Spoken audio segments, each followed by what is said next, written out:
up a chair for a story or two. We've seen it all, but there's more to do. Friends come in and their tales unfold with humor and heart, brave and bold. From the streets to the studio vibe, we lift each other, keep it alive. Through the struggles, the joy shines through. Always finding the brighter side of blue. It's the brighter side of blue. Coppers and fathers with emotions too. We talk it out, we laugh it out, we cry it out, we work it out, yeah. The brighter side of blue, that's the place we bring you to. Brighter side of blue. That's the brighter side of blue. Brighter side of blue.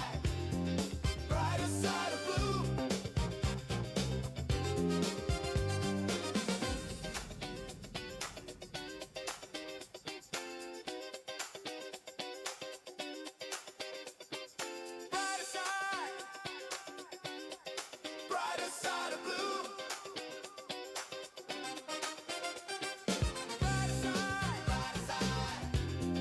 Brighter side of blue. That's the brighter side of blue. Brighter side of blue. That's the brighter side of blue. Brighter side of blue.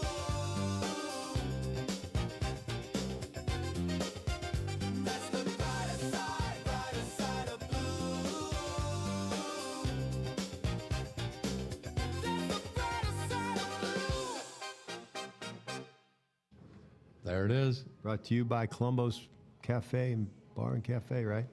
That's a great, and that is such a great ad for Columbus. I wasn't sure I was supposed to do it, but Right. hey, the home of the Seabo's Pizza, and I see actually a couple actually out there. I'm not actually lying. I actually see two. Danny always exaggerates it. Right. So welcome back to the brighter side of blue. I'm Tommy, I'm JJ. Producer John. and that song was that's our new theme song, and that is like they said, it's brought to you by Columbus, but it is the first song of the producer John has been working all week, and he's been sending us some songs, and he came up with a song for every one of us, and they're pretty cool. And producer John, just give us a little insight of how you came up with this idea and what the hell you're doing and how you're coming up with this stuff. Well, I met this really cool record producer that may or may not be a real live human being, but we call him Nigel. And no, we've been lacking a theme song and any music, so we put it to work, and you have a lot of input into how it sounds, but the AI helps a lot. So we got to play this every week. Yeah, people have been Can we shorten it down, or We we can- just be? Yeah, we can shorten it down for Yeah, the we'll opening. shorten it down, That's yeah. the full song, so they can go. Soon they'll be able to go. You can put that in your playlist. That's You're it. working out. You Oh, want to hear absolutely. the whole song. Yeah. Absolutely. I mean, when you're sitting there waiting to go, like Danny pointed out, Danny's watching, and he pointed out that you were bored 30 seconds into the song. You're just bored. It's tough. Actually, You're tough. Danny said he was bored already too. What? Say, Danny. Well, he said he was bored because of your horrible fucking thing on the Columbos. You don't have to buy the album if you don't want. Right. No, but we got some other good songs coming up. A lot of bands. I mean, yeah, I was extremely impressed by it. Well, I don't know about you, JJ. I have a favorite. So Yeah. Which one is it? That Mobile be the Reserve? Mobile Reserve. The Creed for the Mobile Reserve? Yes. That's a Yes. good one. Pierre's gonna love it. That is a good one. But we have a lot of good stuff coming up over the last week. Been contacted by a lot of people with a lot of good stories, and we really appreciate everybody chiming in and giving us ideas of stories to do. And coming up on Monday, we're going to talk about the 5th District. Myself and JJ are going to interview Bill Noonan, 5th District legend, and then just a police department legend in general. Character. Archie Shaw is going to be back on, and Archie knows the 5th District like the back of his hand. And then Tony Boone, a Mobile Reserve guy, and he rode with Joe Cruz. So we're going to have like a 5th District roundtable It's gonna be awesome. and talk about some of the names and the arrest and the memorable arrest and the memorable incidents that way. And that 5th district is a little different than the other districts. That thing was wild. They're But all kind of wild. They were all wild, but the 5th district, we had a text thread, and they were, and one name would get brought up, and then another block would get brought up, and then I said, what about the gangs? And they named about 6 gangs. And I said, what about dope sets? And they just, I said the easier question would be, what's not a dope set? So that's coming up on Monday, so that'll be a good conversation. And then the following Monday, we're going to have kind of a special show. It's on Labor Day, so that's kind of fitting. And we're going to go into the O'Brien family. Mark O'Brien was a 20-year police veteran. His father was a lieutenant on the police department. And this family's been through 3 unsolved murders. So they had their mother was murdered in 1952 in a home invasion burglary. And one of the brothers, or both of the brothers, or 2 of the brothers, Brady and Kelty, were both murdered in the 90s. And they all remain unsolved. So I think one was murdered in 08, and one was in the 90s, I think. right. I didn't get the dates. I should maybe should have got okay. that. No, but nonetheless, it's 3 unsolved murders. It's unreal. It's sad. And Mark is and Mark O'Brien is up against it. Mark is like I said, 20-year policeman, been involved in the Guns and Hoses forever. He's in the Boxing Hall of Fame as an announcer. Yep. Booming voice. So he's up against it.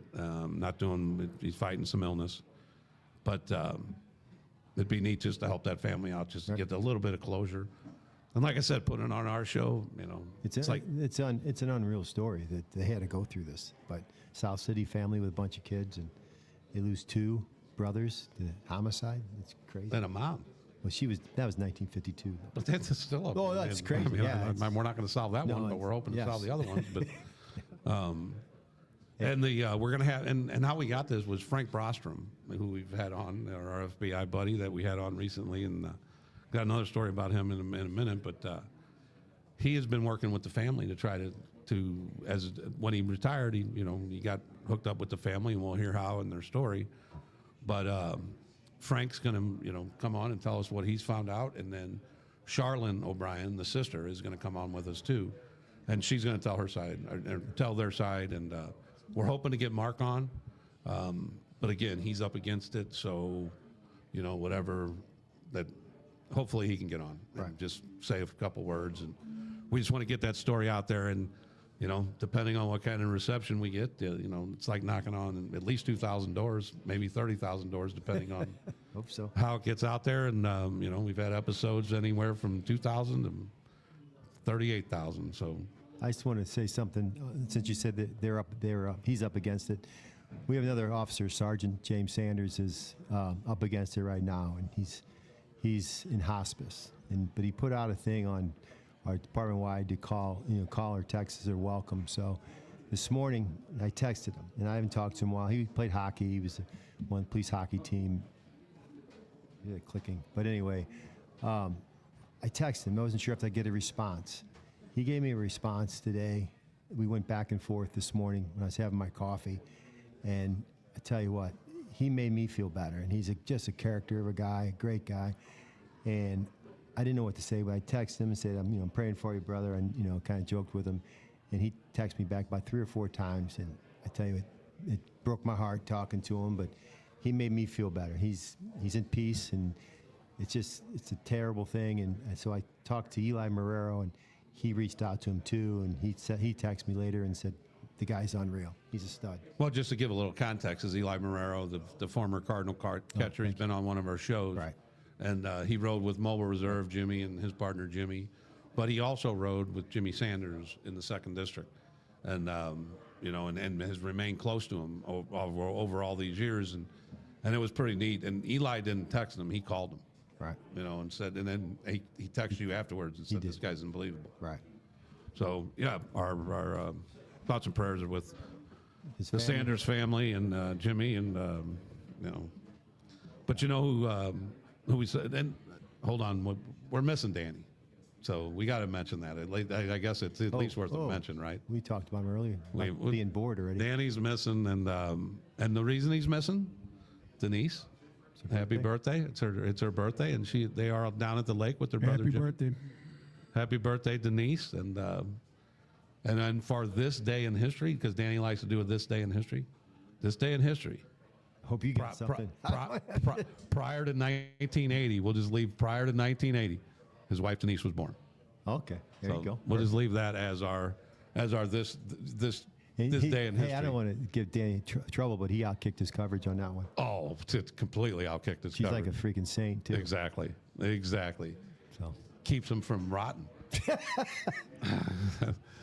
Denise was a former employee of the police department back in the day, and she was our fitness instructor in the gym.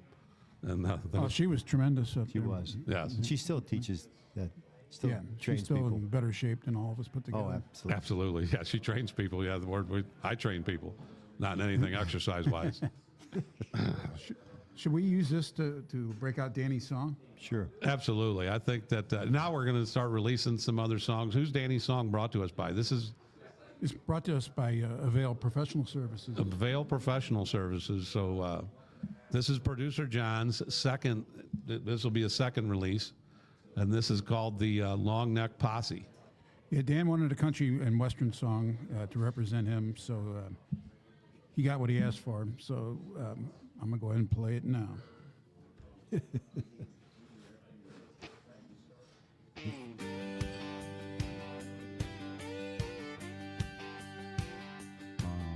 Sheriff Danny's riding tall, neck stretching to the sky.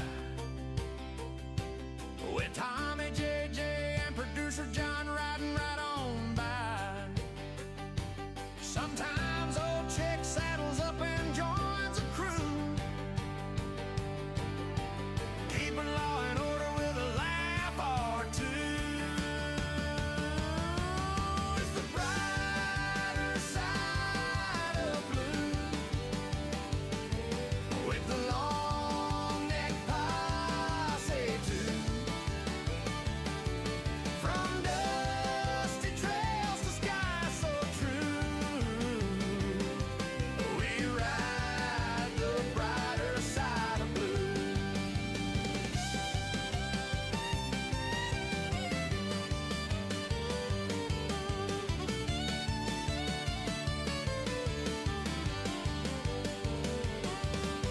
Sheriff Danny's riding tall, neck stretching to the sky. With Tommy, JJ, and producer John riding right on by. Sometimes old Chick saddles up and joins the crew, keeping law and order with a laugh or two. It's the brighter side of blue, with the long neck posse too. From dusty trails to skies so true, we ride the brighter side of blue.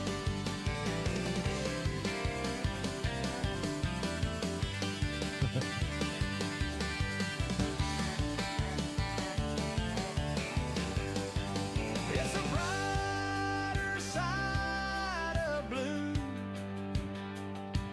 with the Dan's long neck. posse too.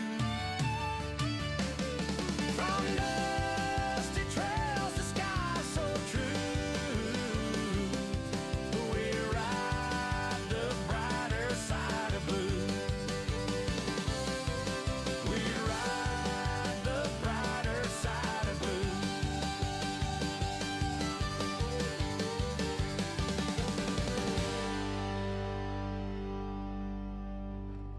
That was brought to you by the Marty Bird of accounting, Avail Services, Dr. Dussold. Dr. Chris Dussold sponsored that new song, and he will be the sponsor of that. And we'll be releasing all these songs on our social media pages. So, and then we're going to get some videos together for some of them, but we're going to have fun with it. Producer John can whip up these songs in a heartbeat. He's found his niche. They're pretty impressive. He's been a part of the what? I'll let you know that, John. They're St. pretty Louis Rock impressive. and Roll. thank you. What's the club you belong to? St. Louis Rock. Yeah, Classic Rock, Classic Rock. Preservation Society. John Seben's here tonight. Their trivia night's coming up in November, so we'll be Very talking about good. that later. Very good. I don't think they want us. I don't think they want us. After, after last year's sturdy performance, I think we got like 8 right. I'm not sure I got one. I did not chip in for any of them. You did get one right, but I didn't believe you, and you had That's the right right. answer. That- Yeah. I think it was like Blue Oyster Cult or something. That was like a Bob Cuban or something. Bob Cuban, you're right. It was a Bob Cuban answer. That is right. How about who's here tonight, John? Your buddy Russ is here. Tell us a little bit about Russ's place. Yeah, Russ Johnson's here. He's with Hootie's Rescue Haven, which we've been St. Clair, promoting. Missouri. Yep. St. Clair, and they had their annual golf tournament coming up on October 5th at Sugar Creek Golf Course. The main thing they're in the market for right now is they still have a couple sponsorships available for holes and for a bigger sponsorship as far as putting signage up and whatnot. So if the golf tournament, will they have emus there Well, running around? That'd be badass. it's they have one emu that does know how to caddy. No. I talked to Russ about the emus. I told you guys I was going. I was going to say, maybe an emu needs rescuing, and I can do it. Yeah. After talking to Russ, I don't think I'm the man. No, I don't think your yard's I'm the big man. enough. I mean, they apparently run like 60 miles an hour, so when they get out, they can go. And then Russ also said that 40 miles an hour, 40 miles an hour, but that might as well be 20 miles an hour. I ain't catching it after over like 3 miles an hour. But and then he got it. Russ got them as babies. But they're huge too, man. He got them as babies, but now they're like what, 6 feet tall, Russ? They're big. They're big birds. That's why. That's why they can't fly. They're too big. But they can't bite. But I can imagine. I think they could be got to mean. be able to. And then Russ said, I said they got to be poke. They got to poke you or something. He goes, no, but a kick will kill you. Yeah, you need one of those. Tom. They know karate, dude. They're like the Bruce Lee of birds. They just wow, and then they're like down goes Frazier. He said it'd kill you. No, that's what. I don't think he's really Get getting a roundhouse from an emu. Not to be emus back are getting- kick? They're not getting rescued very They often. got them web feet. You get back kicked that one like that kicks you right in it hits you right in the temple, down dead, down to an emu. Hey Russ, have you lost anybody to an emu? Have you lost anybody to an emo kick? Not yet. Tommy would be the first to get Right. one. I We're want to go sending Tom out this weekend. Yeah. So it's really for rescuing dogs, though. And you have every dog in the. How many dogs do you think you have right now? For rescue, probably about 16, 17. Well, ain't too bad. I thought it would be more than that. Well, then he might have found a volunteer, and I guarantee he's probably going to lose one of them dogs coming up, is because he ran into Chief Joe Speces here from Brentwood, and unfortunately, as we've all gone through, is him and his wife and kids have recently lost a dog, and he just happens to run into Russ over there, and they start chatting, and apparently his wife is going to be volunteering there shortly, and then that will lead into more than one adoption. I can guarantee you that. He's never been without a dog. And it'll be constant foster. It'll be like the Speece dog foster home. And there'll be like 8 dogs there at any one time, with different names. And Sarah would be promising Joe week by week that it'll get adopted soon. But then you get attached. There'll and be then they're dogs yours. everywhere. You get attached to them, then you don't want to give them away. So you want to keep them. Hey, Joe, is that somewhat, does that sound like it might happen? Right on the money. There it goes. There it goes. Russ is like, yes. Gonna need a bigger boat. I think guess who else is in the crowd? Jen Jackson, retired Sergeant Jen Jackson.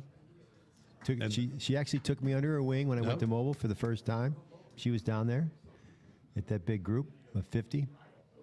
She came down to see her buddy Ricky Ray, who's always down here, and they had a little dinner, and they come down to join us, and it was neat to see Jen. Haven't seen her in a long time. She was, I guarantee, if she decided to stay on the police department, she'd been at least a colonel right now. Absolutely. She was left as a sergeant. Joe on the Speece, do you rise. agree with that? Absolutely was the answer. One of my favorite people I ever worked with. Jen, you want to come around? Just put your face on the camera. Come on. Come on, Jen. Come on. Come on, Jen. We won't make you You're all talk. over Facebook, Jen. We won't make you She's talk. the queen of pictures at Guns N' Hoses, dude. I don't think I've missed right you. around Come here. around, get in between us. I don't think I've ever not seen, I got a picture with you on Guns N' Hoses. You're the queen. Yeah, right. She's the queen That of it. is definitely a must. How long have you been gone from the police department now? 22 years. And you're still with the brewery, right? Seems Yeah, like yeah. yesterday. I am. Yeah. It's, And it's you been- left while you were rising. You were on the lieutenant's list, if I remember. sergeant correctly. list. No, you were a sergeant, right? No, I Oh, was you on were the about to get. Oh, a sergeant. shit. That's I right. was on That's the right. sergeant list when I left. You know what though? There's two majors we're going to bring on later, and they're glad that you're not, because you would have taken one of their spots. Oh, yeah, there'd be one spot less. But thank Yes, you. sir. Thank you so much. You're a for coming. good woman. Appreciate you. We got four J's up there, two JJs. Yep. One of the best sergeants I ever. Jen Jackson, the original JJ. See, Yes. Guns and Hoses, they're training for it already. So see you in November for sure. That's cool. All right. So Ricky's over there going, dude, I've been here for 18 weeks. Never got on. They ain't asked me up there one time. I have dinner with Jen. They were, hey, come on up, Jen. Hey, Ricky, maybe next week, buddy. We'll see how we feel. Johnny, what do we got next? Let's get to another one of your releases. What do you got? Oh boy. Give us a little. What do you got, and who what is it about? Well, I think let's go right into the Mobile Reserve. The Creed. Yeah, since Jim's here. The MR Creed. Hey, Pierre, turn it up, buddy. I just want to. He's listening. I just want to give when you sent me this one, I pictured this song playing on the bear claw. the bear. The bear. Bear Claws is a Danish. Okay, the bear is their little SWAT mobile, right? The armored mobile. vehicle. Yeah, right. And you guys have the ability to use loudspeakers and shit, right?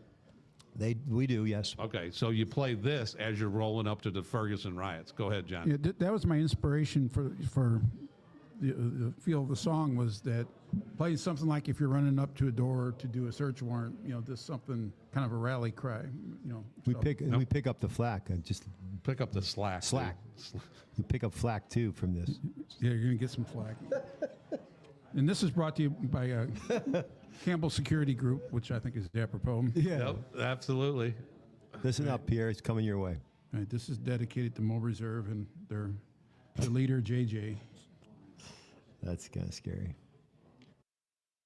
We don't back down. We don't back down. We don't back down.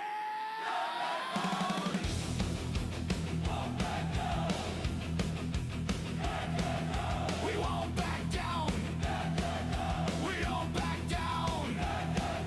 Steel and fire through the streets we ride. Brothers in the fight, standing side by side. Never break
Who's that brought to you by?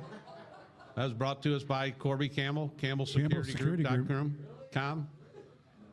When you need some protection for your assets, whether they be family assets, personal assets, business assets, Corby Campbell, CampbellSecurityGroup.com. You've worked with them recently, haven't you, JJ? You did No, something I'm with them. actually scheduling stuff for them right now. They're doing a movie in St. Louis, and they're needing policemen to be there. And I got roped into it somehow because I don't say no. But yeah, Corby's company's doing the security for this movie that's being made. A movie? Love story, actually. I don't know nothing about it. I thought it was for the tornado, but A it's tornado love story? But that's what I was told, and apparently I was way off, and it's just some sort of love story. And it's you like this. It's gonna be the first scene. The first part of the thing we did yesterday was in the Patch, Okay. and then which is South City, and then now they're going up to St. Louis, 6500 block of St. Louis Avenue for Monday and For a Tuesday, love story? For Tuesday with some crazy love story. Yeah. That's gonna be one hell of a love story. Yeah. From the Patch to the St. Louis Avenue. Yes. That's gonna be a love story right there. I don't know what kind of love. I don't know what kind of love, but it's gonna be a love story. We need to get hold of Mueller though. Don't spike anybody, Jay. Right. I won't. Mueller's having a tough time getting on. I sent the link to his email, and this is becoming an issue. Oh, it says. What do we got? It says We I'm can clear this backstage up. waiting for the host. It says I'm backstage waiting. John, he claims he's backstage. Is Mueller backstage? No. No, he's on the other. Tell him to go to his email. He's on the other. Yeah. He's on the other one. Say that he needs to go to his email and get that other link. It's not in He's the on the live practice studio. link. He's not in the live studio link. Pierre had no problem getting on. Sorry for all this, guy. Pierre's daughter knows how to read an email. Because, the one we did the practice one, he was just as inept. Right. And then his daughter got involved, and now he's sitting there back there going, yep, I'm good right now. He'll be on. We still got more songs, right? Yeah, we got another. Hey, John, let's go to the Ballad of Producer John, or whatever one you want to go to. Go to something that you can sponsor, and this will be the fourth banger, right? Yeah, the Ballad of Producer John was just it's kind of easier to write about yourself. This is just the way I feel. So This is your everyday feeling. this is This is when you wake up. This is what you're thinking. to me every day is St. Patrick's Day. Okay. So that's got that kind of theme to it. Yeah, so Prime Performance decided they would like to sponsor the Right. This is a good one for them to sponsor because this hootenanny. if you wanted to get Prime Performance and rediscover your Prime, There's 2 locations, one in Fenton, Missouri, and O'Fallon, Illinois. right, and then you do this. Go ahead, And John. there's a line in there that I'm a great endorseman, so Right, I need all the help I can get from Prime Performance. because I thought it said endorsement, but it says endorsement. Indoorsman. I'm telling everybody up front, it says indoorsman, Okay. because I don't like going outdoors.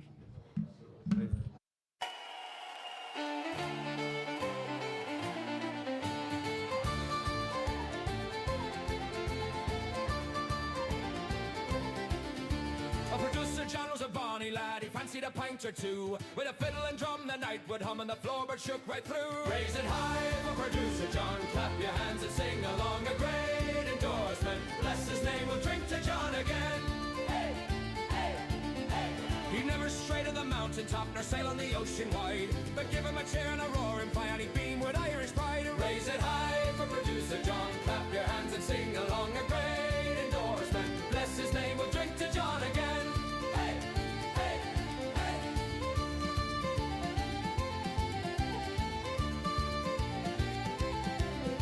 With accordion swell and fiddle reel, the rafters shake with cheer. We'll stomp our boots for the bonny lad and toast him round with beer. Raise it high for Producer John, clap your hands and sing along. A great endorsement, bless his name, we'll drink to John again. Hey, hey, hey.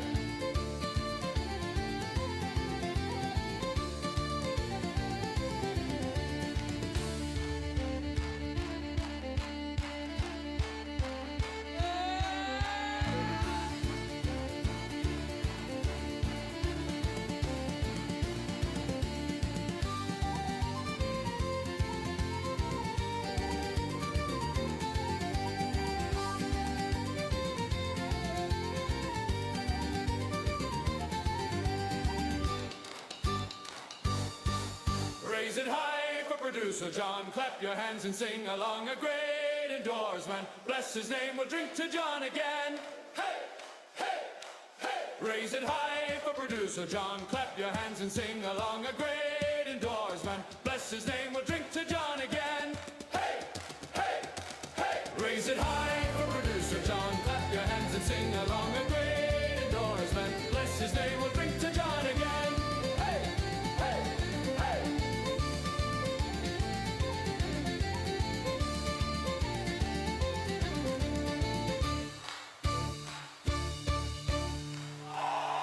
Love that. That's a good. That's a bang. Another, just another. That's my banger. favorite. I think that's my favorite. Yeah, that is my favorite. I'm gonna put that as my ringtone. That is my favorite. That just sums me up. But as we're going to close this up, we got a couple more songs to get to, so we're just going to keep going. So now we're going to go to JJ Zen though, and John has a new introduction to JJ Zen. So we'll start with that, and then we'll get into JJ Zen, and we got another one to end it, and then we'll be gone. This is brought to you by Riverman Cigar Company, Yep, Dan is the man with the cigar plan. Shit, and he's very zenful himself. exactly.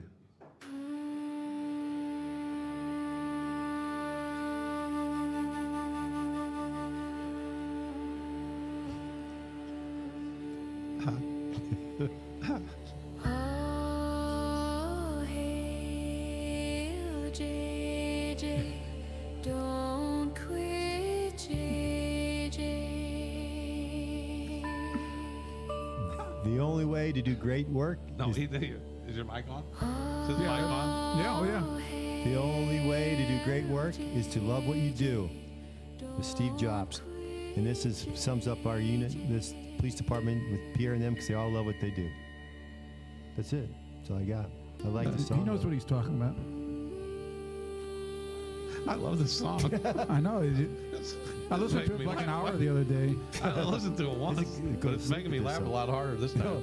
The only way to do great things, or the only way to do great work, is to love what you do. I think that's a good motto. Right. If you don't like your job, life sucks. Just ask Steve Jobs. True that. That's easy for Steve Jobs to say. He loved his work. That's why he was good at it. He made a shitload of money. I give Yeah, him he that. did. Yeah, he did. I bet you they didn't quote him when he was 17 in the garage. All right, we got patience to the two majors waiting off. Yes, and then John, go ahead and hit your. I think we got one more left, right? Are we going to do yours? Well, I guess. Okay. We got one left. That's it, and then we'll go to get into the interviews. All right. This Sorry, boys. one's called Funky T. Tom, of course, was the T in Funky T, but my inspiration was this. He's a quarterback of this team, and I think this kind of just sums up, how we all feel about Tom here at the brighter side. Staggies.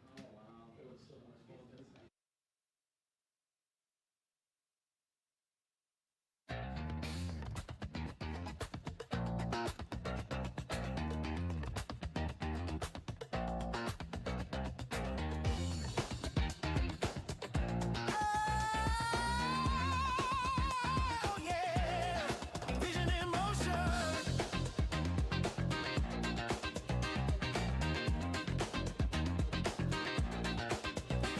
He got a fire in his eyes and a dream in his head, turning bright ideas into castles in the sand. Every step he takes, you can feel the groove. Working day and night, he's got nothing to prove. Vision and drive, make it come alive. He's rolling through the struggle, keeping hope alive. Got the funk, got the fun, got his family tight. Driven to success, making sure it's tracking right. Barroom to the soundboard, he's a master of the game. Never forgets where he's from, keeps honoring his name. Watching over family, laughing with his queen. Life's more than the hustle, it's a soulful dream. Yeah, he works hard, but he plays harder. Heart full of love, he's a funky starter. Every groove he lays, every step in time. Friends and family are his bottom line. Vision engine and drive, make it come alive. He's rolling through the struggle, keeping hope alive. Got the funk, got the fun, got his family tight. Driven to success, making sure it's tracking right. On moving, keep on true. Success with love is the ultimate groove.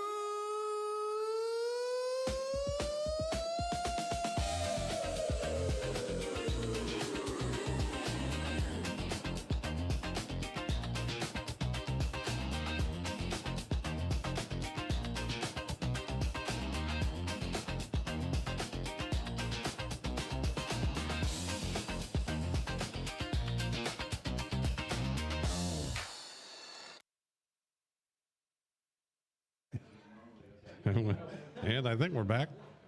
We're back. Are we back, Johnny? We're back. We are back. We're going to get to the majors here. We're keeping them.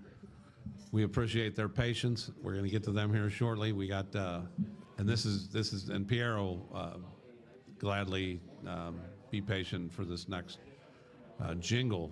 John not only made us songs, but he made jingles for our sponsors. And one of the first jingle he did was for Schicker Automotive, and we'll hear that. And Gave us a thumbs up. he gave us a thumbs up because he is just for tremendous. Pierre's or Major Benoist is tremendous friends with the Schickers. So let's hear the jingle, Johnny. When you don't want to bicker about the price on the sticker, head on down to Schicker, where you get the best deal quicker. That's That all. was actually written by you and John. The wording that I didn't have No, nothing to I do with know, the but song. the words Right. you guys wrote. Me Down. and John, yeah, we came up with that. But Give at you credit Schicker for right it. now, they got 0% APR, 0 money down, and 0 payments for 90 days Wow. on a new 2025 Ford Escape SUVs and F-150 trucks. Shit. I'm gonna Triple get- zeros. I'd love to have an F-150. 3 zeros. Not one, love- not two, but 3. Triple zeros down in Schicker. I'd love to have an Head on down. F-150. What do you got? How's this? This is Schicker. When you don't want to bicker about the price on the sticker, head on down to Schicker, He's where you laughing. get the best deal quicker.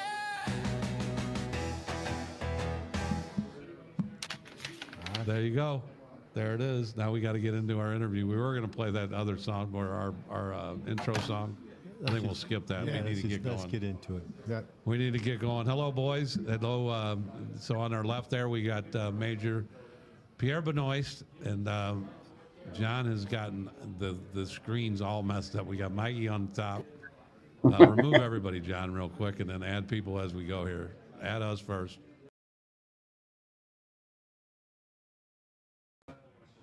There we go.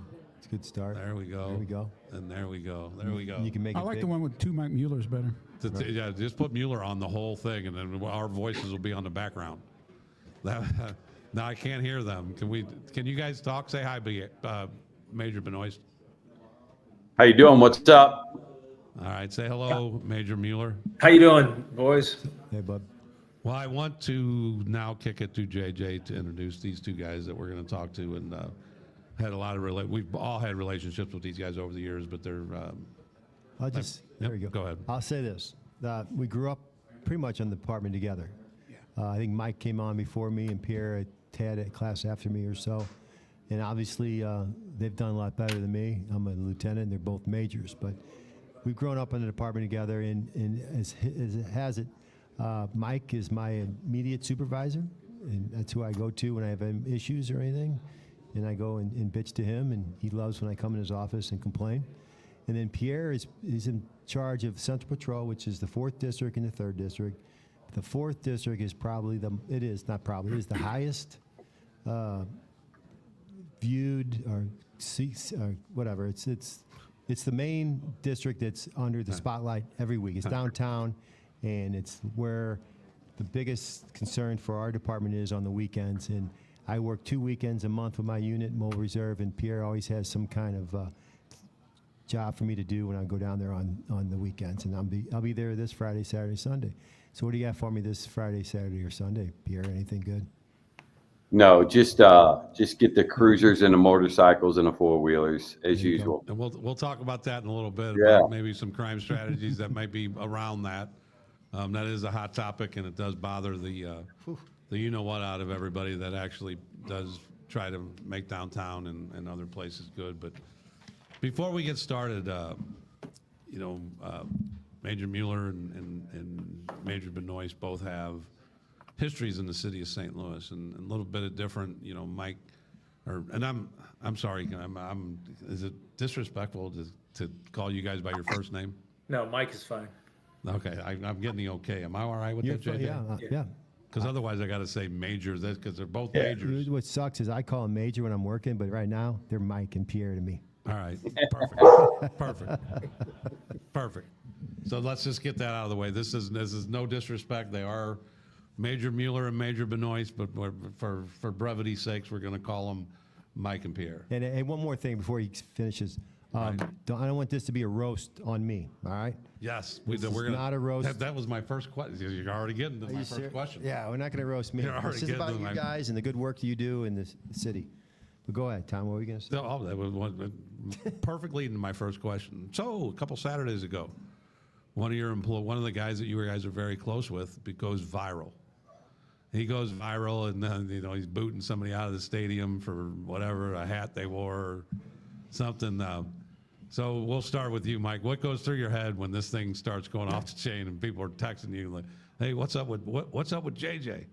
Well, I wasn't worried about it because I watched the video and all that, and JJ's he's a stud. He's not gonna go in there and embarrass anybody. So I wasn't even worried about it. I thought he did a great job, and I'm just glad it wasn't me though. But I thought he did a bang up job. How about you, Pierre? What went through your mind? First, I started laughing. I couldn't stop laughing when I watched it the first time, and then my phone started to blow up on it. But I thought he did a great job, and the staff down there did a great job. They handled it really, really well, and moving forward, I think anything like that will be handled, in the same manner, as long as JJ's there running the show. Well, the new Skippy. rule is no policing of hats and shirts, which I think is great. So Those are beefing clothes. those are beefing clothes. Stop wearing beefing clothes. That should be a rule too. You roll up in those. That's exactly what's going to happen. So the other now we'll start with a little personal stuff. Mike, you come from a police family, very strong in the city. Tell us a little bit about the family and your father. He's a retired policeman. Tell us a little bit about that. Sure. Well, my grandfather was on the police department.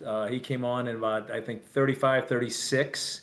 He spent 40 years on the police department, all in District 5, all as the cruiser driver. He loved it up there. He was up by Crown Candy, and he had a blast up there. And then my dad came on in about, I think about 58. And he ended up in homicide. So he was big homicide. He really liked homicide. That was What were his their niche. names, Mike? My name of my grandfather was Clem Mueller. Grandpa And then, and Dad. Yeah. And my dad was John Richard. They called him. His nickname was Dickie. I heard so many stories from old timers about your grandfather and what a character he was. And then I know your dad, he's definitely a character. When did your dad retire? What year? He left in 75. Wow. 75, and my grandfather left in 74 with 40 years, about 40 No years. kidding. They crossed Yeah. paths. Are you trying to beat the record? Are you trying to beat that record at 40? No, years? I'll be good. I got a couple more in me, so we'll see. right, But both of them, here's a funny thing too, and they were both. My grandfather was a Marine in World War II, and my dad was he was a Marine also, and then I followed in that too. I mean, it was so it's kind of a family tradition, I guess. It's awesome. And then the Marines and the police department, huh? Yes, sir. Kind of a thing. That's cool. And I have my grandfather's brother, so it'd be my great uncle, was my dad's sergeant in homicide, and I had an uncle on my mother's side also that was also a police officer. Damn. So here you are, and here you are. Now, are you the highest ranking of the Muellers? Yeah, and Which my is dad just says stunning. yeah. You keep your nose in the grindstone, Tommy. Hey, Sorry, Mike, sorry about that. I had to throw that in there. Hey, you ain't off. Hey so- man, sorry hey about man, that. my dad, I got promoted. He goes, this doesn't mean I'm gonna salute you. I go, well, sure, Pop, I get it. Yeah. Well, I remember Mike in scat days, and back then, if you said he's going to be a major, I'd be like, no effing way. Yeah, I didn't think that was ever gonna. Yeah, He's I'm beat with the you. odds. He get 20. He's Yeah. beat the odds. But then now we'll go to you, Pierre. If you are from South St. Louis, there's a good Correct. chance you know of Benoist. Absolutely. The Benoist family is a monster. I mean, a ginormous family in the city of St. Louis. Tell us a little bit about your family, Pierre, and how big it actually is, and where you guys grew up, and all that good stuff. All right. Well, I'm the youngest of 15. We have 3 sets of twins in a row. So within 3 years, all boy, girl. And I was born at Fair in West Florissant, and we lived there until I was about 7.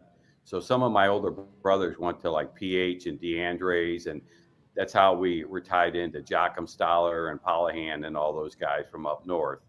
And then we moved down to the south side. And it's funny because the Rice family and the Madden family, we all lived up north within like 3 or 4 blocks. And we all moved down south within like 3 or 4 blocks. Wow. So we And have the a parents history. had the same breeding habits. They were all monstrous families. Good Catholic families, man. Exactly. So, so growing up, my dad was a pipe fitter, and all most of my brothers became pipe fitters. And my grandpa was Doc Lawler. He was the head of the pipe fitters union. And then my uncle John Lawler took over that role. So that was like a family tradition. That's what all the boys did. And so one day, I'll never forget, I went to my dad and I said, "Hey, what do you think?" And he goes, "We're not going down that road." I said, "All right." And, it was a blessing. I love all those guys in that trade and that, but, I just had to think of, well, what am I going to do? So I went down and applied for the police department, and, they called me and just kind of rolled in that way. And one of the things that I mentioned is that we all worked together, and JJ said it earlier, we all grew up on the police department together, and we all were patrolmen together. And Mike, we'll just give this question to you: is how has being a policeman changed over those years? As when you were a young guy and now you're a commander of these guys, and how has it changed, and from what you've seen? Well, personally for me, now I have to be responsible for about 130 guys as opposed to just myself. So, that's a change right there. That sucks.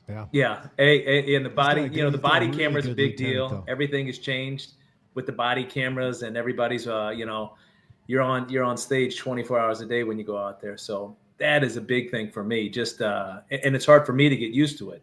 These young guys, they take to it like nothing, but, I guess for us, we're older guys now, so it's hard. I think that's hard. I don't know how it's unbelievable. I give these guys so much credit. I'm like, I don't know. I don't even know if I could do it today with all the stuff they have to do, but they're just used to it. It's unbelievable. Yeah, we used to do it back in the day. We'll get into some of our stuff back in the day, but and Pierre, from as an early policeman, as a younger policeman, was there anybody that some lessons you got learned along the way that really helped you kind of move up along the chain and be where you're at right now? Yeah, I came out and I wanted to go to District 5, but I ended up in District 1, and it was a blessing. I was under the command of retired Colonel Tim Regan. He kind of took me under his wing, and I was able to do some good stuff down there. And so he was the first one who I looked up to a whole lot and started to see some of the stuff. Boy, he really handles people. He goes to a lot of these meetings. He can talk to people. And, I really looked up to him a lot early in my career. And, I was fortunate to tag along with a guy named Billy Stockman for many years down The south. Stockman family had the same breeding habits as your family too. Absolutely. And, I still say that was in my top 3 positions in the police department. That was one of them right there, riding with him for 2 or 3 years every day, in and out. Pierre, you and and Billy and I have in common? No. You should. 1995, we won North America Police Soccer Tournament the first time. We entered the Absolutely. tournament, we won the whole thing. Okay. You're right. Moving on. Okay. Moving on.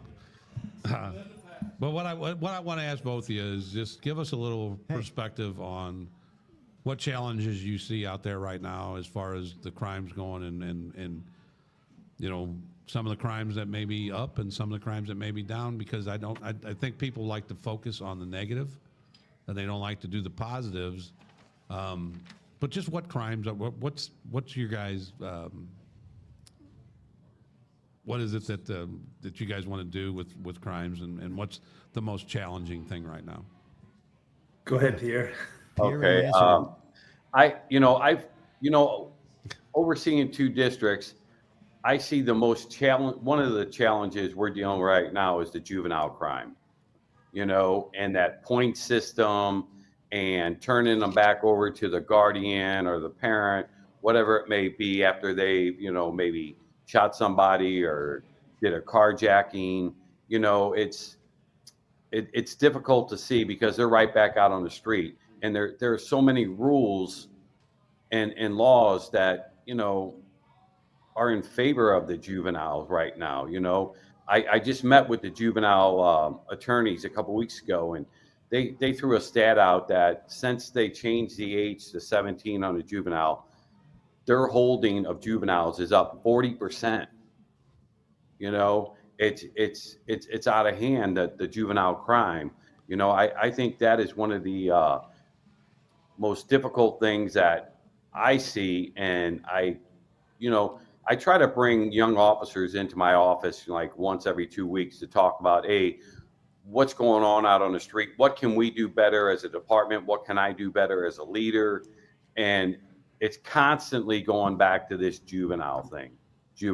So, like I said, I met with them, and they're going to start attending some community meetings with us, the juvenile attorneys, kind of like to get, hey, this is the process of the juveniles. And that's how, so I see that as a big topic right now. That's a good point. Well, we had Chief Frizz on last week, and he talked about that and his organization, and I'm sure that it's a police chief, law enforcement, something or other. Oh. But they're I didn't listen. I wasn't there. I was on vacation.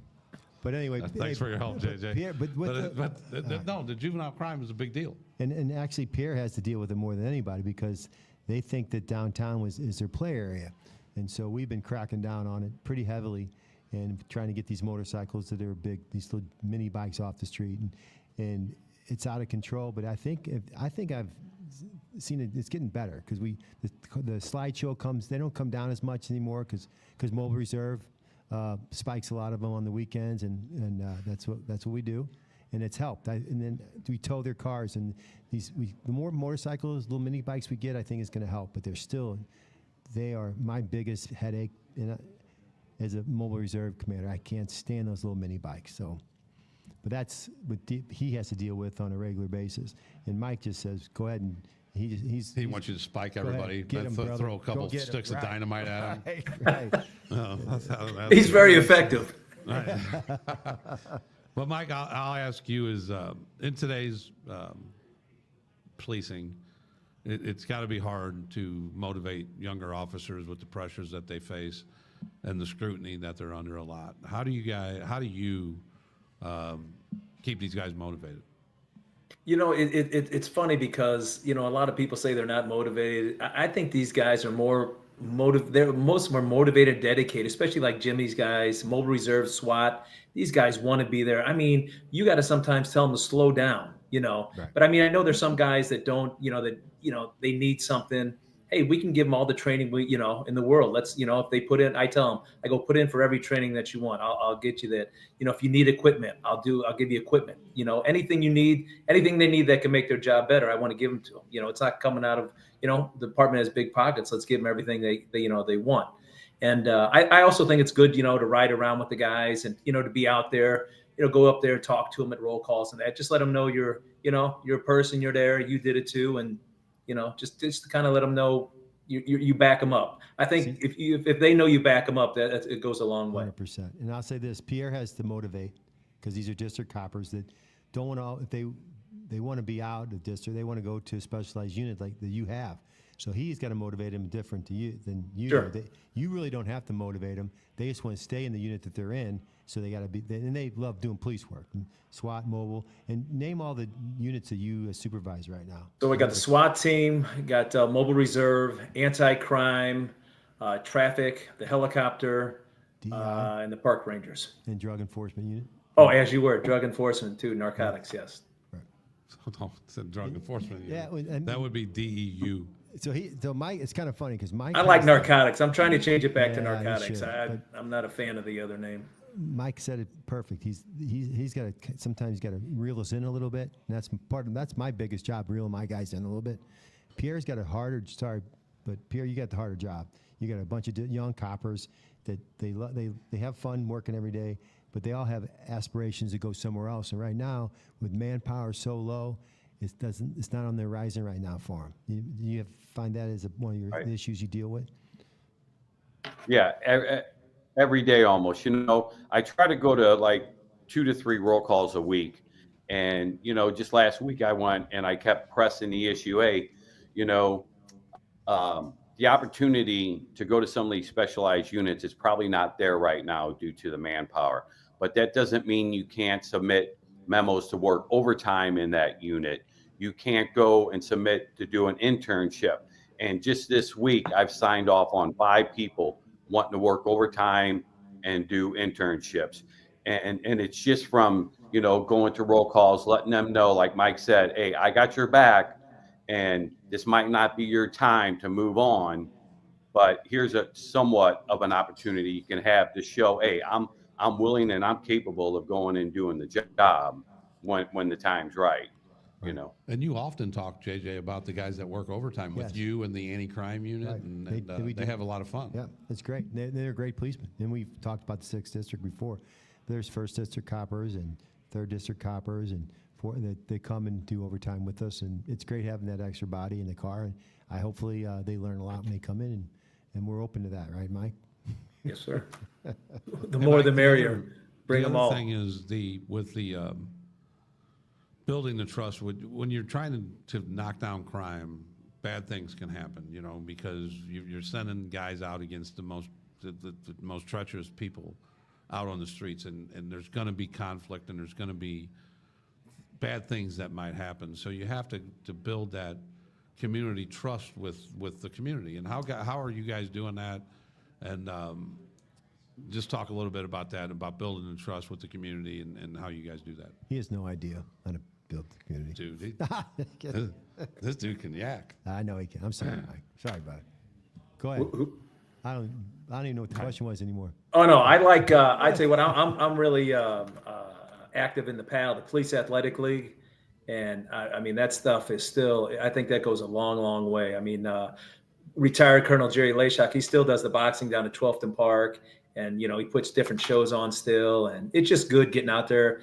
And I like seeing a lot of those kids, and just how they develop and everything else, and when I haven't done it, but like when I was in the 5th district, I used to work with the alder woman up there, Shamim Hubbard. She was great. We do a big barbecue a couple times in the summertime and get all the kids out up at the Wool Center up there. And it was just just building trust. And they see you up there, you fly the helicopter in, snow cones, hot, all that stuff. So just little things like that I think go a long way. Actually, on the boxing thing, I think it's a funny story is Willie McGee told me he whipped your ass in the ring once. Lashak is training. He trained Willie to box, and Mike, you tell the story because Mike's a good boxer, and Jerry built him up pretty good, and he wanted you to spar with him. But, yeah, so he goes, "Hey, we want to spar with this guy," and I told him no because Lashak is the worst matchmaker ever. He puts you in there with Larry Holmes or Mike Tyson. He goes, "Oh, he's only had a couple fights." So I'm like, "Well, who is it first?" And so he tells me Willie McGee. I'm like, "Well, he's a professional athlete." I go, "All right." And then he comes back. He was in 3 weeks. So every week he came back and goes, "Yeah, Willie's been doing 4-minute rounds, man. He's ready to go. You better be ready." I'm like, "Okay." Next week he goes, "He's been doing sprints and 800s, man. He is in such good shape." And So I'm thinking, holy shit, I'm going to get my ass kicked by Willie McGee, you know, and I didn't want to. And so I was going into it. I was kind of nervous. So we went down to 12th and Park on I've actually done it three years in a row. And, but it worked out okay. He took it easy on me, and No. it worked out real good. Well, it's funny because I worked the Cardinal games, and I told Willie, I said, hey, I heard you're boxing. And he said, yeah. And I told him I knew you and Lay Shock. I said, how's Mike? And he goes, man, you can't hit him. He says, but he caught me good the other day. I go, what do you mean? He goes, yeah, my neck's still sore. He goes, but I deserved it. Barely hit him too hard once and hurt him. Hey, man, he is the nicest guy. Yes, I mean, so nice. we get done sparring, and he's like, do you want any tickets? You want a hat? You want something? I'm like, no, it's okay. But it was just funny because here I am sparring against Willie McGee, who is, you know, my 1982, you know, what a stud. And I was, 12 years old watching that game. And it was, I couldn't believe I was sparring him, you know. Right. You're supposed to hit the guy in the nose that won the World Series. There again, Then Lay there's Shock Ozzie is not the Smith. best matchmaker. Right. Yeah, but my son Sorry, told me Colonel. when he boxed, he trained for the Guns and Hoses. He said you'd stand in there and you'd take one fighter after the next. He said no one could hit you. So you've kept that pretty face for a reason, protecting it for boxing. So you did good. Dan Howard played pickleball against, Slaughter recently.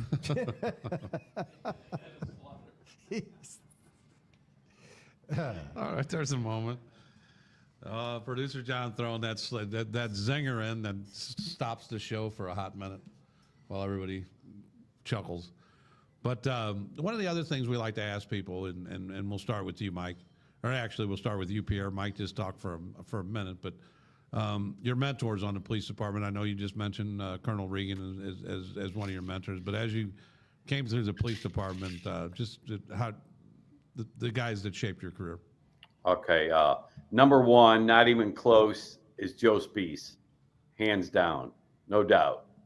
Did you say that because you heard he was here? No.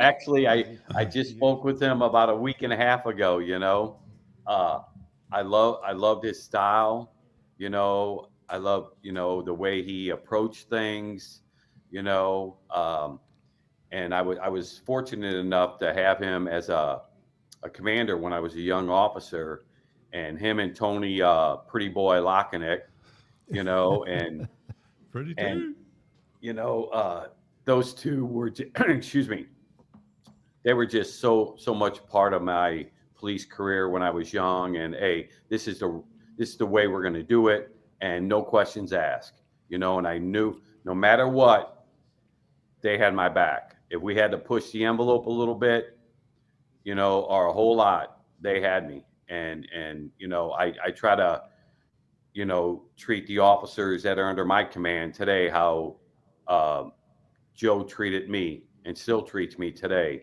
with respect, gives me a lot of direction, looks things, sometimes I can get like tunnel vision, and he's like so wide open looking at different angles that I don't even look at. So it's by far him. That's good analogy. That sums him up pretty good. Joe, you good with that? He said yes. How about you, Mike? What I got a couple. I'll make them I fast. know First one of was them for my sure. my pop, because he taught me everything I know about police work. Not really, but he'll like if I say that. But most of these guys you've had on the all of them you had on the show. Ron Clyer, when I went down to narcotics, unbelievable sergeant. He actually worked with my grandfather in District 5 when he was a rookie. So when I first came down there, that's how we got to know each other. And I still talk to him probably once a week. Great guy. He showed me how to do. I remember asking him, I go, hey, Sarge, can we do this? And he's like, oh yeah, babe, it's all good. Don't worry about it. I go, okay. And then while I was down there, Chief Mokwa, he was the chief of detectives at the time, Lieutenant Colonel, and he would come out and ride with us in narcotics, and we go do kick houses in, and he was just unbelievable guy. Tip of the spear, led from the front, always riding around with the guys. Colonel Jerry Layshock, great guy. I mean, what else can I say about him? Just a stud. Just another great leader. And then also, I'm gonna piggyback with Pierre, Joe Spees, and Tony Lockeneck. Also, those guys. Hey man, when we first went down to violent offenders, we were at DEA, and I was like, I wish I'd have done this about 20 years ago, because he, just great guys. I can't say enough about them, But wait, can I add Can I add an honorable mention in there? Not Sure. honorable mention, but I want to Right up tell. there. Hey, you guys, every week you have all these, all these studs on, Lay Shock, Speaks, all these guys on. But what you guys don't really, or nobody really says, is how good you guys are. Okay, Tony or JJ. Hey, we rode together a lot of times in narcotics. We're still working together. Just a great guy. All the guys like him. Great leader, great commander. And then here, Tommy Sawyer. I hate to tell Joe Speaks this, but you ran that violent offenders unit. He was lieutenant, but you ran the day-to-day stuff. And hey, you're the only one that will remember this, but I was divorced, and I always had my kids. And every Wednesday we'd have to stay over for about 8 or 10 hours. And you'd say, hey, Mueller's got to go home. And you always made sure I went home and took care of those kids. And I'd never, ever forget that, man. So thank you so much. You do mention that to me a lot. And Oh, dude, that I'll means a never lot to forget me. it, man. That's Never. Family above everything, baby. Hey, Yep. Pierre, can you praise me too? Oh, JJ, it's. I mean, I don't think we have He's enough. Speechless. I don't think we have enough time. But I will say, JJ's son currently works for me in the bureau, and man, he keeps it going. Huggy. He keeps that detective bureau. He's awesome. He provides me everything I need for all these meetings we have to attend to. He is awesome. It's about me, Pierre, not my son, buddy. Oh no. Hey, listen, I'm gonna tell you something. Of all the majors in the department, you're my biggest headache, only because I hear from you all the time about what I need to be doing downtown in the detail, which I don't mind. But you're on top of things, and I think that I am too. So you always tell me Absolutely. stuff, Right. and, so anyway, I'm getting side thing, but yeah. But I love the fact that you're engaged with me, and I think I believe you appreciate the work that my guys do. My guys. No. He hates Hey, he hates Okay, when I let's say my clear guys. this up. So My when guys. when They're my when men. JJ starts with this my guy shit, when any commander or sergeant says that, it just eats me alive because they're not your guys, okay? They're my They're men. not. I work for them. I got that from O'Toole, No, I think. they are not your guys. So they're what if officers and they're what if I refer to you as you guys are my boys? that's a little bit different. It's not my He is guy. nice busting my balls bullshit. for my guy. You I know. do say my guy, and I should say the men that work for me. How about that? How about just the boys? Yeah, Okay. the boys. Something like that. The boys will take care. That's same stuff. Producer John's got a question for one of you. We got a comment from Steve Sirocco asking Mike if he's related to Bill Mueller, who was in Fugitive. Yes, that was my uncle, my great uncle. Yeah. Okay, that's your great uncle. Yeah. All right, there you go, Yeah, Steve. he retired in about 84, I think it was. He always had a cigar. Awesome. Was he in homicide? Yeah, That he cigar did thing homicide, was but hot. And then they had that fedora. oh yeah, You he got any wore all pictures kinds of him stuff. with a Yeah. fedora on. Yeah, and he was my dad's sergeant. So I mean, you can believe that. Wow. How that went. So Dickie had his what was his relationship to your father? It was my great uncle. So it was his uncle. It was my Okay. grandfather's brother. So, So he's like yeah. your second uncle. Yeah. I don't. He got away with a lot of all stuff. You Muellers are related. But the other question we like to ask people is your most memorable, and we'll start with you, Pierre.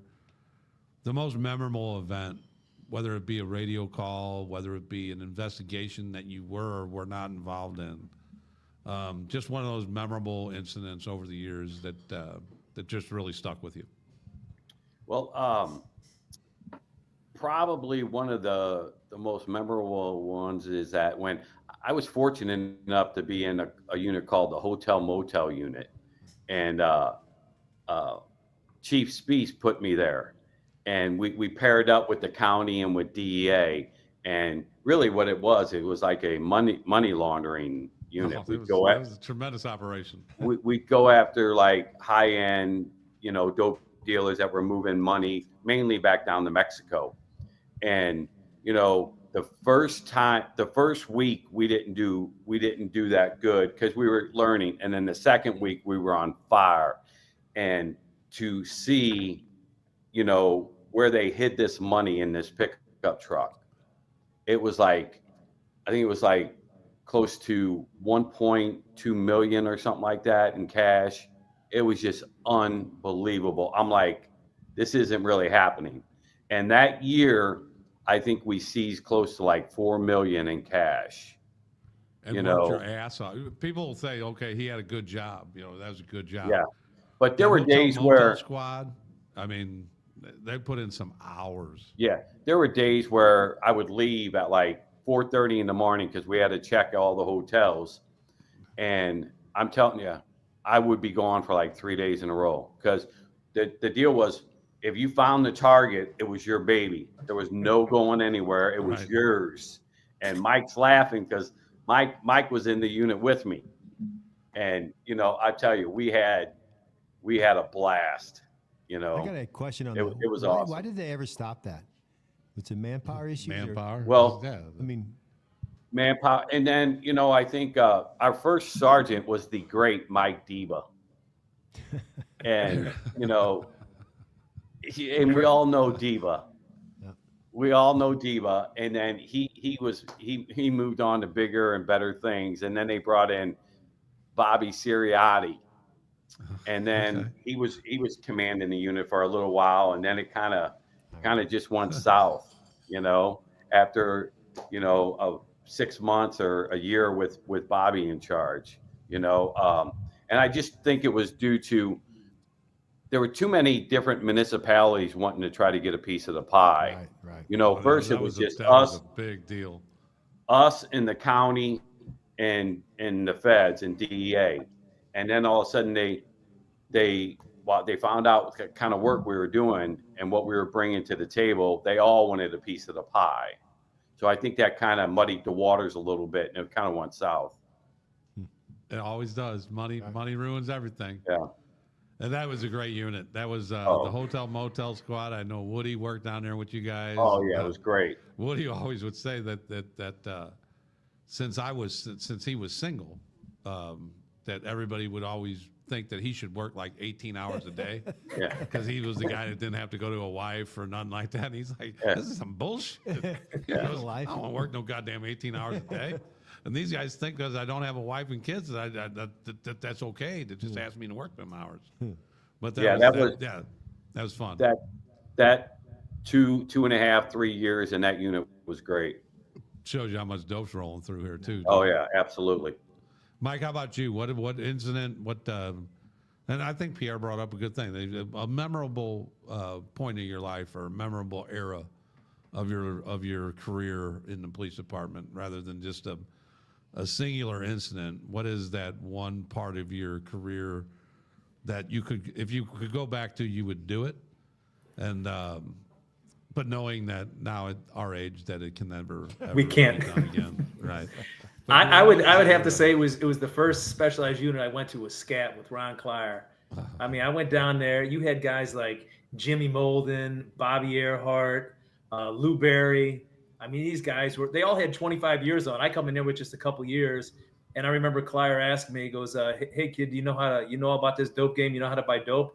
I go, yeah, Sarge, I know all about it. I had no idea what to do, but these guys just took me under their wing. Bobby Earhart was just, he was a nut. He was crazy, but man, he taught me so much stuff. And man, just all that stuff down there. And, you do 1,000 buys, for dope a year. And Clyer would just have those guys. It was, it was like a factory just going out and making dope deals. And, he had such good people down there. And, one of my best friends still in the department, Latricia Allen.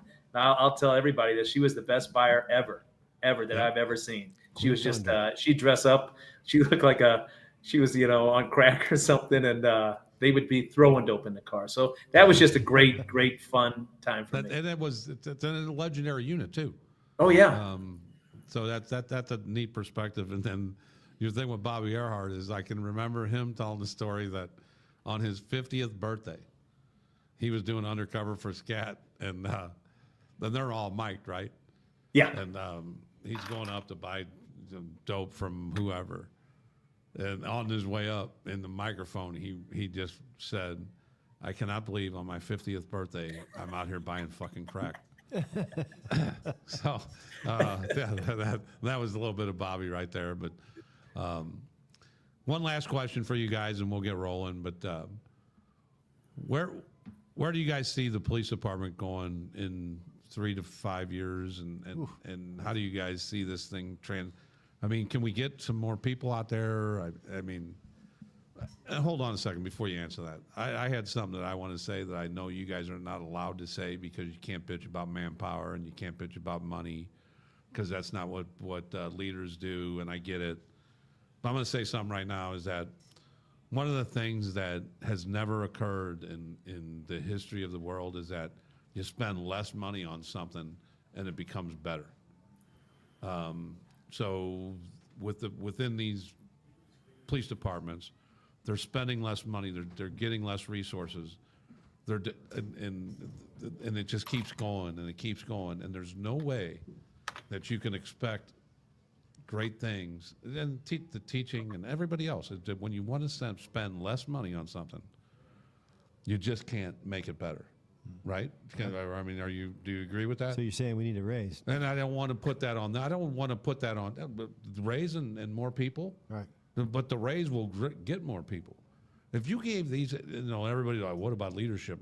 Leadership needs to do this. Leadership needs to do that. If you gave these two and Latricia Allen and Joe Marisi and Ryan Cousins and the rest of these guys, if you gave them 500 more officers, there wouldn't be no the clowns that run around on the downtown streets with their little motorcycles, and you had a 50-man unit of mobile reserve running around. Those guys would be done in a weekend. It'd be over in a weekend. And I'm sorry to go off on that tirade because this is a tough question for you guys of where, I just throw the arbitrary question out of where do you see the police department in 5 years with them not being able to say, well, if you gave us 500 fucking guys, this thing be great. But they can't say that because that's not in their nature. That's the press conference thing that you can't bitch about what you don't have. With that being said, so I'm sorry, with that being said, Pierre, you can start. Is what do you see with the police department going forward? Well, Before Pierre answers, Frank Brostrom has a question that's kind of in the same realm. Okay. Can you talk about the current police force numbers with the improvement of the economy and the change in the nation towards policemen? Or are you hiring more people now? Trying. Good question, Frank. Who wants to answer? yeah,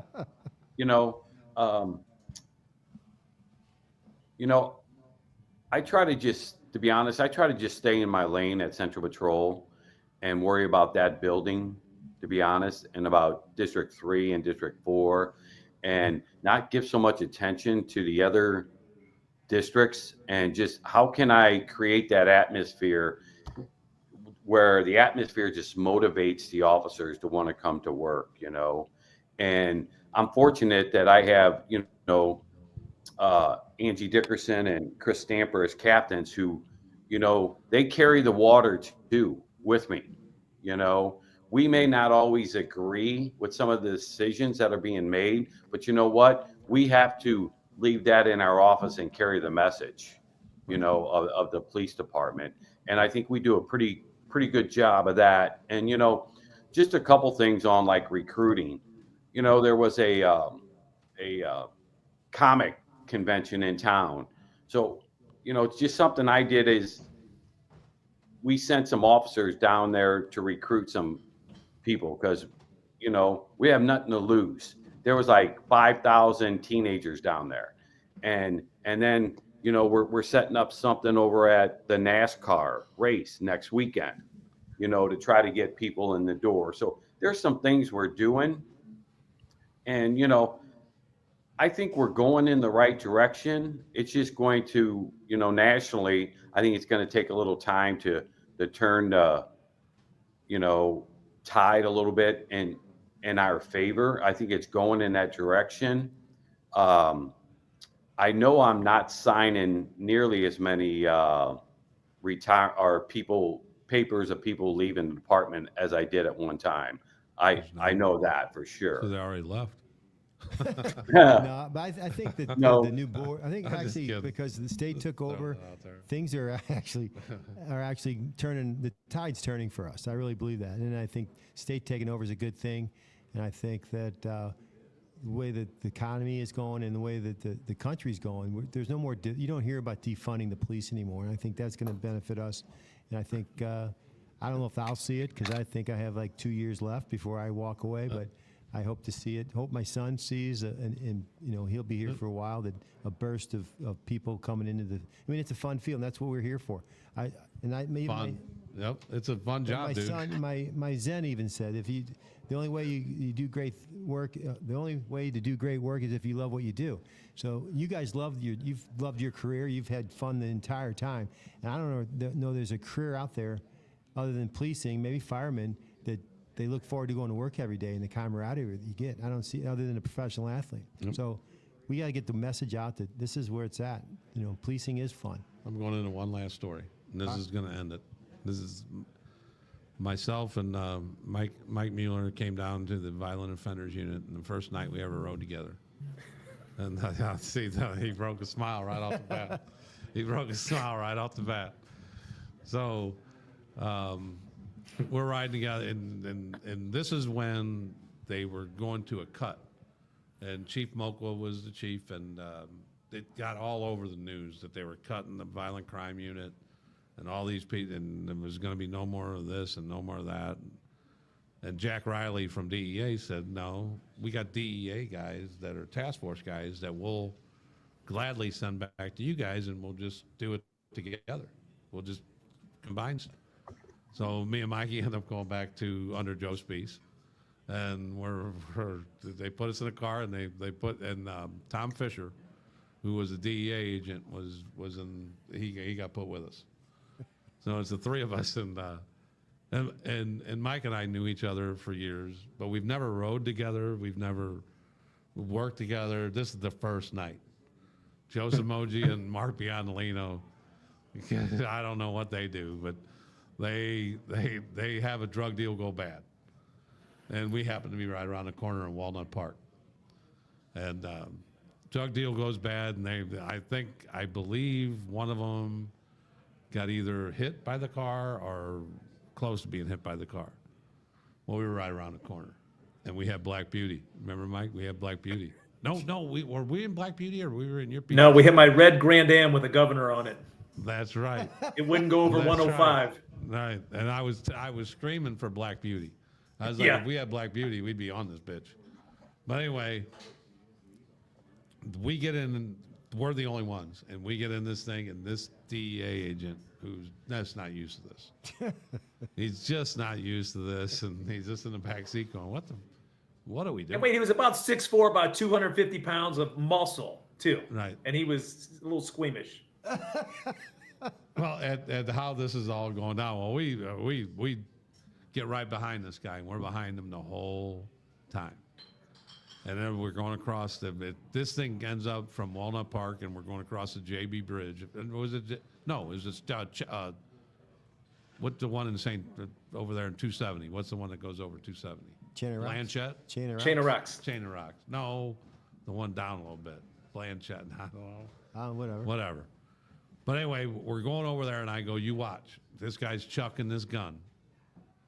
And right as we get over there, he chucks the gun. And I said, okay, we got something here. Now we're screwed.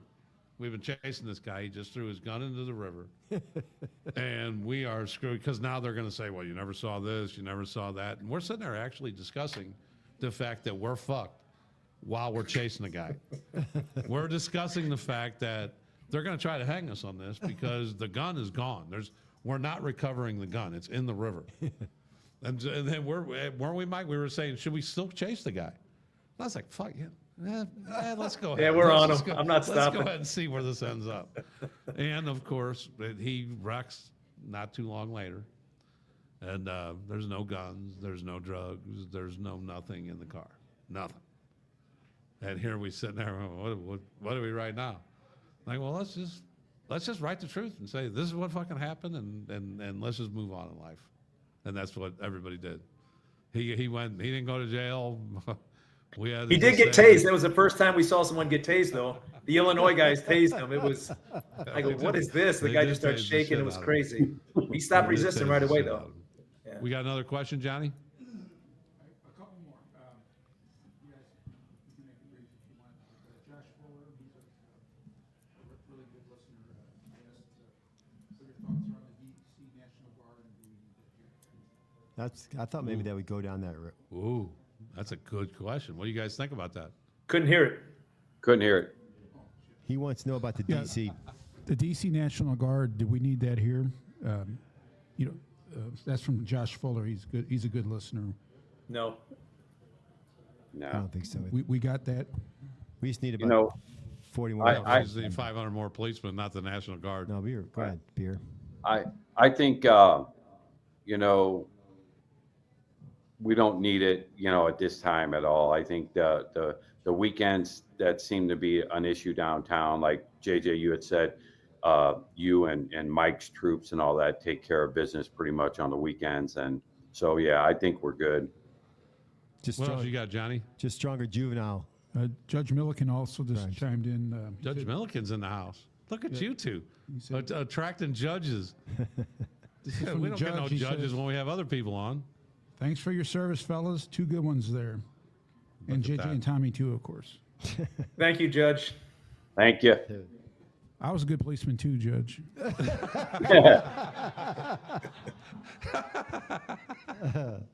Great police.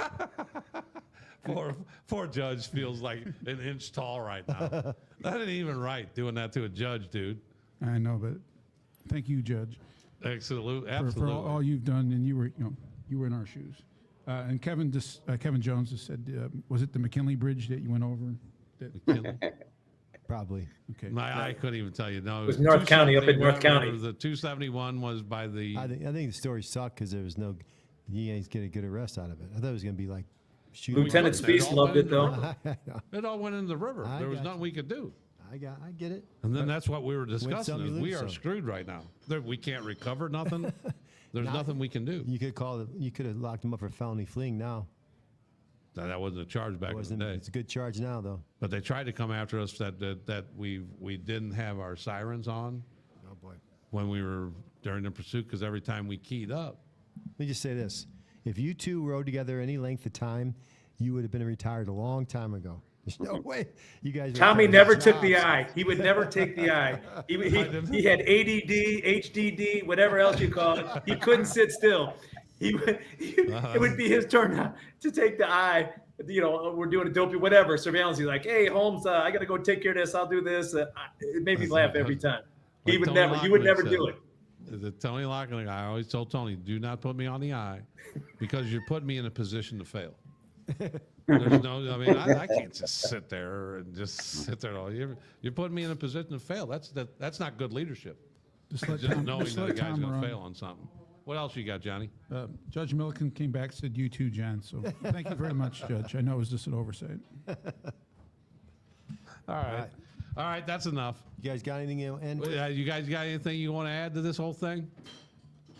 Absolutely love you guys have coming on. Appreciate We've it. been trying to get a lot of these guys. You know, it's tough getting these guys on because, you know, you see these press conferences that these commanders and police departments do, and you know, they're always trying to get you that gotcha moment and everything else. But Mike and Pierre are both our friends, well more than they are the majors of the police department. I mean, we are a police department show, and I do respect the rank, but they're on because they're our friends. They're not on because they're majors or anything else. Right. We've been trying to get both of them on for a long time, and then we said, well, if we put both of you on, what's that like? And they're like, all right, if you put both of us on at the same time, then whatever bad comes from the show, at least we can go down together. Right. You know, the good thing about them is I know both of them have my back, so that's all that matters to me. Absolutely, and that's a great. Hey, way to Tommy. end the Hey, show. Tommy. Yes. Hey, I just wanted to say, hey, man, that these young guys working today I'm going to tell you right now, there's some studs out there, okay? And they work their butt off, and they do all these crazy hours, these 12-hour shifts on this tornado. a little grumblings, but they're there every day. Roll call, looking sharp still. And it's not all what the news. You know, you watch the news every night, you think we're, you know, in a third world country, but you know, don't believe everything you hear on the news. These guys are motivated and dedicated. And hey, man, I'm proud to stand with them at any time. They're some really good cops. That is a perfect way to end this thing. Yeah. And we really appreciate you guys coming on. And John, you got one other thing? I have one more message, Yep. and thank you, everybody. Communities that support law enforcement are safer places to live. Amen. Come on. Here. Go ahead. Keep it going, baby. Keep it going. Communities that support law enforcement are safer places to live. Those are the monks, for God's sake. They're tired of Communities getting that robbed. support The law monks? Yeah. enforcement Come on. are safer. Pierre and Mike just want to get the This is hell out like of a. here. This is better than JJ Zen. Religious moment. John, one more time. One more time. This is the- One last my time. finger's getting tired. You guys can go if you Communities that want. support law enforcement Thanks, brothers. You good job. are safer. Thanks for having us. Thank you.